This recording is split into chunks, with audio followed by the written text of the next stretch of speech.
টেকনাফ থেকে তেঁতুলিয়া, রূপসা থেকে পাথুরিয়া, বাংলাদেশের সমস্ত সাধারণ বিশ্ববিদ্যালয়ের অফিসার ফেডারেশনের নেতৃবৃন্দ, আজকে আমাদের এখানে উপস্থিত থাকার কথা ছিল না। আজকে আমাদের অফিসে বসে মাননীয় প্রধানমন্ত্রী বঙ্গবন্ধু কন্যা দেশরত্ন জননেত্রী শেখ হাসিনার নেতৃত্বে উন্নত বাংলাদেশ গড়ার স্বপ্নে আমাদেরকে আজ কাজ করার কথা ছিল, কিন্তু মুক্তির বিষয় হলো সত্য। একটি অসাধারণ চক্রান্তের কারণে আজকে আমরা ছুটি নিয়ে দূর দূরান্ত থেকে, রূপসা থেকে পাথুরিয়া, টেকনাফ থেকে তেঁতুলিয়া, আজকে আমরা এখানে মানববন্ধন করতে এসে বাধ্য হয়েছি।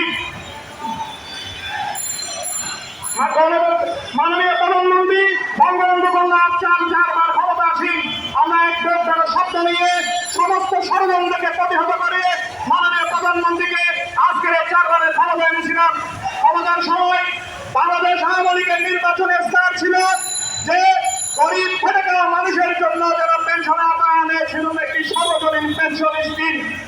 সেই পেনশন স্কিমের প্রচারণা আমরা চালিয়েছিলাম যে আমরা যারা সরকারি স্বায়ত্তশাসিত প্রতিষ্ঠানে যারা চাকরি করবো তারা যেভাবে পেনশন পাবেন আপনারা সেভাবে পেনশন পাবেন।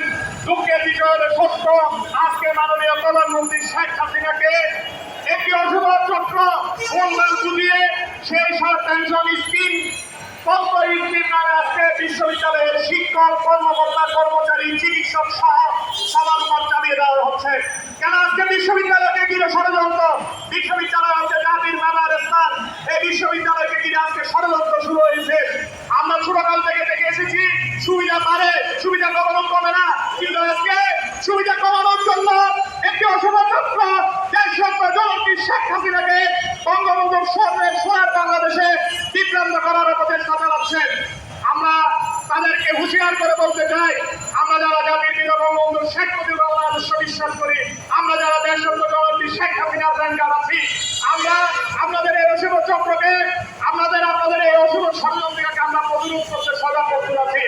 আমরা আজকের এই সমাবেশ থেকে মাননীয় প্রধানমন্ত্রীর কাছে আমাদের মাননীয় শিক্ষামন্ত্রী, চট্টগ্রামের কৃতি সন্তান চট্টগ্রামী রাবিয়া মসজিদ চৌধুরী সুযুক্ত পক্ষ মাননীয় শিক্ষামন্ত্রী ব্যারিস্টার মহিউল হাসান চৌধুরী নবেল ভাইয়ের মাধ্যমে আমরা বিনীত আবেদন জানাতে চাই, অনতিবিলম্বে আপনি সর্বজনীন পেনশন স্কিম থেকে বিশ্ববিদ্যালয়কে অন্তর্ভুক্তি প্রত্যাহার করার ব্যবস্থা করুন।